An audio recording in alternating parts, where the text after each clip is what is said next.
welcome. I'm the director of Thames Valley Science Park. I'd like to welcome you all to give you an introduction to the Science Park and a tour around.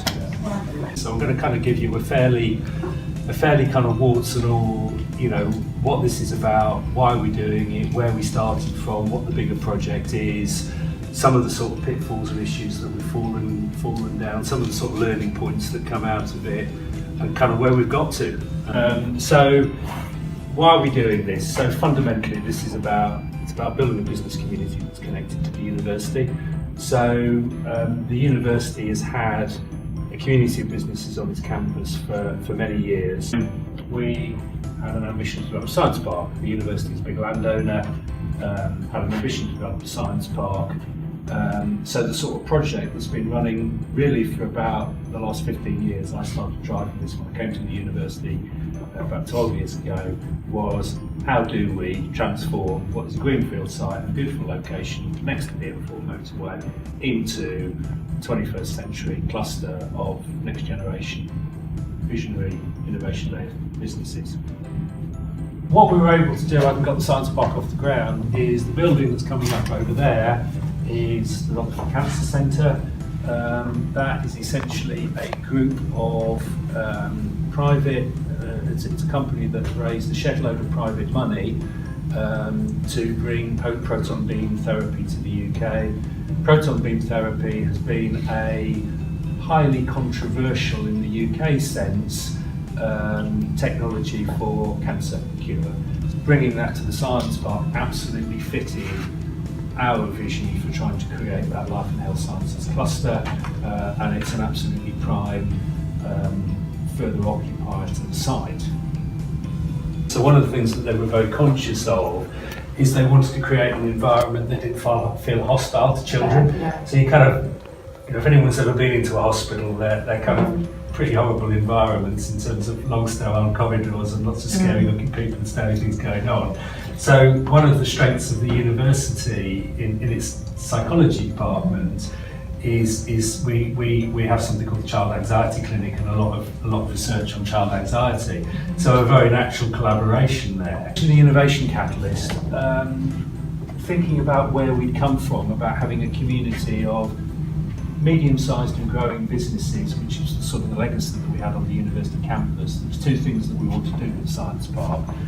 We wanted to be able to reach up, that as those companies grew, and we'd had many success stories of companies that have been with us, grown significantly, and because enjoyed the relationship with us, but because we hadn't got the space to accommodate them, they then moved on elsewhere. So we wanted to be able to have bigger space to be able to support those companies throughout their journey.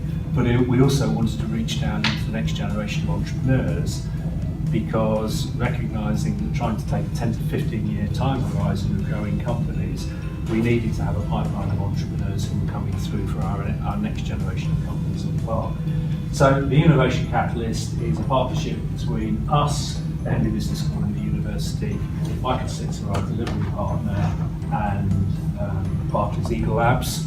And what it's about providing flexible workspace for early stage entrepreneurs, linked to the university, linked to essentially business support and accelerator programs, linked to, and a really important feature of it, is trying to get the connection between those early stage entrepreneurs with groundbreaking innovations and technologies to those corporates that have got innovation challenges. So the university was dead set on doing this, absolutely wanted to build a science park.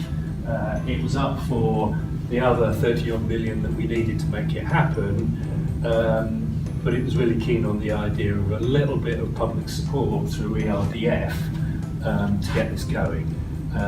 So even though actually the amount of funding that we got from ERDF was only 5 million, so it's not a big proportion of the project, it was more the statement of support in the concept of the project that was of value.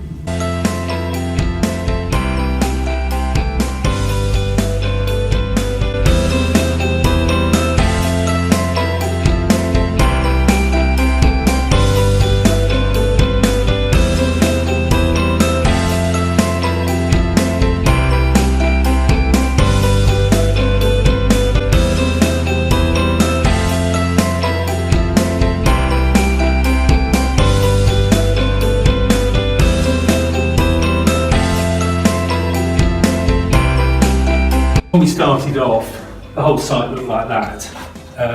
So actually where we are now, so the science park itself will go all the way to that bridge in the distance. So that's the sort of size of the site. And then where British Museum are going is the sort of brownish field in the distance over there in front of the trees. So that's actually, it's the opportunity essentially that the ERDF grant has unlocked that's enabled us to do all of this. And I think, you know, that's what we have to sort of stand back with and say that's the big impact of